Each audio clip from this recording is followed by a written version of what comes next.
ওই দিন যেই দিন কাবিল তার ভাই হাবিলকে হত্যা করেছে, ওই দিন গাছের ফল তিক্ত হয়ে গেছে, কারণ মানুষের গুনাহের কারণেই রিজিকের সমস্যা তৈরি হয়। যত গুনাহ করবি ততই রিজিক কমে যাবে।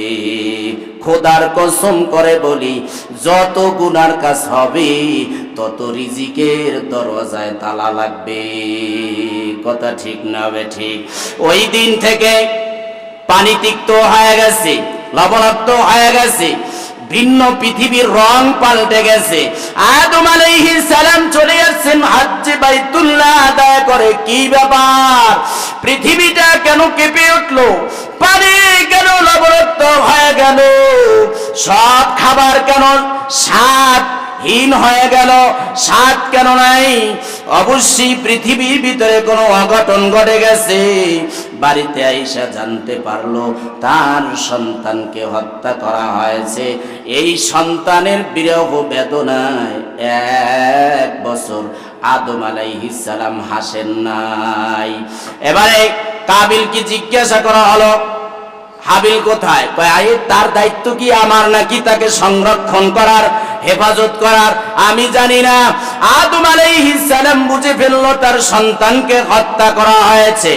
এবারে লাশ কি করবে এটা তো তার জানা নাই। পৃথিবীর শুরু লগ্নে তিনি হত্যা করেছে, এর আগে কেউ হত্যা তো করেই নাই, সেই এই কাণ্ড ঘটাইছে। এবারে লাশ কি করবে? তাফসীরের কিতাবে এসেছে 40 দিন পর্যন্ত কাবিল তার ভাই হাবিলের লাশটা নিয়ে ঘুরছে। আব্দুল্লাহ ইবনে আব্বাস বলেন 1 বছর পর্যন্ত এই লাশ নিয়ে সে পৃথিবীতে ঘুরছে। তার লাশটা কি করা যায়? পিছনে অনেক হিংস্র প্রাণীরাও ঘুরতেছিল, যে যদি লাশটা রেখে যায় তাহলে লাশটা খেয়ে ফেলবে। কাবিল তার ভাই হাবিলের লাশটা ছেড়ে দেয় নাই, পৃথিবীতে ঘুরছি, ঘুরে ঘুরে চিন্তা করতেছিল কিভাবে লাশটা কোথায় আত্মগোপন করা যায়, তার তো জানা নাই।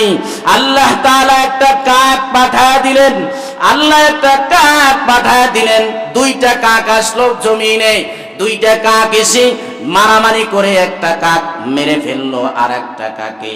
এবারে যে কাকটা মারা গেল, জীবিত কাকটা একটা গর্ত খনন করে মৃত্যু কাকটার লাশটা মাটিতে দাফন করে দিল। কাবিলের সামনে যখন এই ঘটনা ঘটলো, কাবিল আফসোস করে বলে, হায়, এই কাকের থেকেও আমি কাবিল নিকৃষ্ট। আপনারা বলবেন আল্লাহই তো শিখায়া দিল কিভাবে লাশ গোপন করতে